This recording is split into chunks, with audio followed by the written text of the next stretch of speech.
Do you like to gamble? Good evening, America, and welcome back to another episode of Silver Dad Knows. Remember, always live with no edits.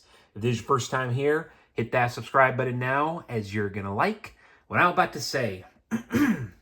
So, just to begin this evening, I am presenting to you right here, folks, a very controversial piece, a very, very cool piece, something that you generally you're not going to cross paths with, more than likely, but these are the types of pieces that I love to get. And right here, we are looking at the Great Seal. And you know, I might be a little too far. There it is. Might have to get it closer right here, folks, because of the want to get you the best quality. But this is the Great Seal of the United States, first used in 1782. This is a key national symbol used to authenticate official federal documents. Since 1935, both sides of the seal have appeared on the reverse of the U.S. $1 bill. Its imagery and symbolism appear widely across passports, military insignia, and in various federal and state emblems. The presidential seal is directly based on the Great Seal. And you know, I'm going to just move it a little forward right here, folks. Apologize. We don't generally do this, but I'm not liking how that's looking. But without further ado,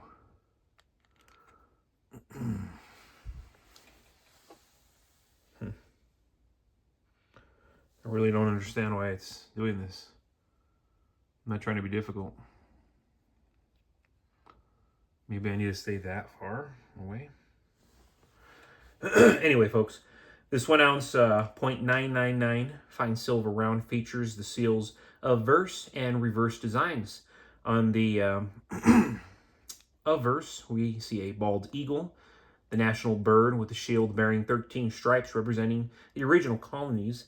Above the eagle is a cluster of 13 stars forming a six-pointed star.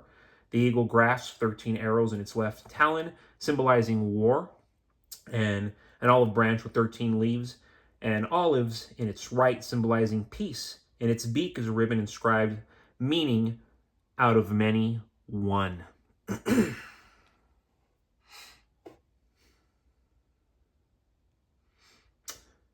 yes, we go to the reverse, displaying a 13-step unfinished pyramid on a barren landscape, symbolizing strength and growth. At its top is the Eye of Providence. The base bears MDCCLXXVI, of course, 1776. And then we have these Latin phrases meaning he favors our undertaking and new order of the ages, respectively. Very, very interesting, very, very fascinating. Great piece. And sorry to kind of get off topic right there, folks, when I was trying to get a better picture there. But one of those coins that I had purchased it, and right after I purchased it, it sold for like $100. So, of course, I bought it back. But my goodness, silver is just climbing like crazy. So a lot of times I'll buy these coins, get a deal on them, I'll resell them, make a little bit of money, but it's really just a little bit of money because of how much silver is continuing to soar. And before we go any further, I want to give a quick shout out. This is to Sinful Truth. Legit question. I'm not a bot. I have 2,500 in Bitcoin, and I'm considering ditching the Biddy for silver. I'm already at 10 ounces of physical silver, and Biddy doesn't seem that promising for the amount I can afford to put in. But silver, you have to find a physical buyer, barter, super complicated. Okay, great question right here coming from Sinful Truth. First of all, it's not complicated. People will buy silver from you right now, today, in real time. Of course, depending on the time of day, but people will buy silver from you every single day from all walks of life, from all over the place. It is not complicated. People, you don't got to go to a coin shop. People, if you tell them you got silver, they'll buy it from you, especially if they got the money and the mind to do so. And of course, you're saying you're not a bot and you have $2,500 in Bitcoin, not bad. I would tell you this: keep 1/3 in Bitcoin minimum, because I really believe Bitcoin is going to continue to soar. Put, I would say, another third in silver for sure, and the other third either in fractional gold or constitutional silver, 90% silver, pre-1965 silver. I promise you, it's going to be the best decision that you make, because aside from your Bitcoin going up, your silver is going to go up excessively. And that constitutional silver, a lot of those pieces are going to become priceless. Mark my words. Because that's where we need to be putting our money, folks. We cannot sleep on constitutional silver. We cannot sleep on silver. In times of economic uncertainty, the smartest Americans are quietly moving their money into silver. They understand that when paper assets lose value, real money, tangible, finite, and time-tested, always holds firm. Silver, unlike dollars, cannot be printed into oblivion. And I have to constantly say that because it's like, wake up, people. Wake up. Start buying silver. Start buying gold. Stop holding dollars. Silver is a store of value that has survived every collapse of every empire in history, from Rome to Britain, and it will survive the decline of our US dollar. I assure you. Silver's appeal goes far beyond simple investment.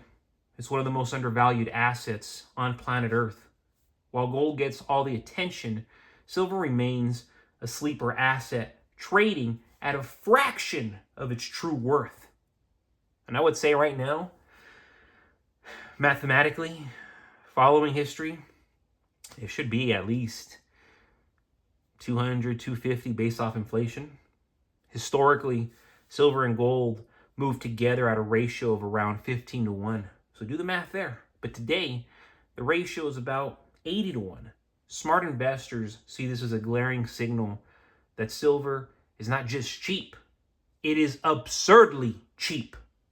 Americans buying silver today aren't only chasing profits, they're protecting themselves from inflation and financial manipulation. The Federal Reserve's relentless money printing has eroded purchasing power, and while the average citizen watches grocery prices rise, the savvy stackers quietly trading paper for ounces. Each bar and coin represents independence from a financial system built on debt and built on decay. Silver also, and this is very important, it has industrial edge that gold lacks. It's essential in our solar panels, essential in electronics, essential in electric vehicles, even medical applications. Absolutely essential. As the world transitions to cleaner energy and more technology, silver demand is poised to skyrocket. This is not speculation. It's a mathematical inevitability. Supply is tightening while industrial consumption continues to rise. Another reason the sharpest minds are buying silver is its accessibility.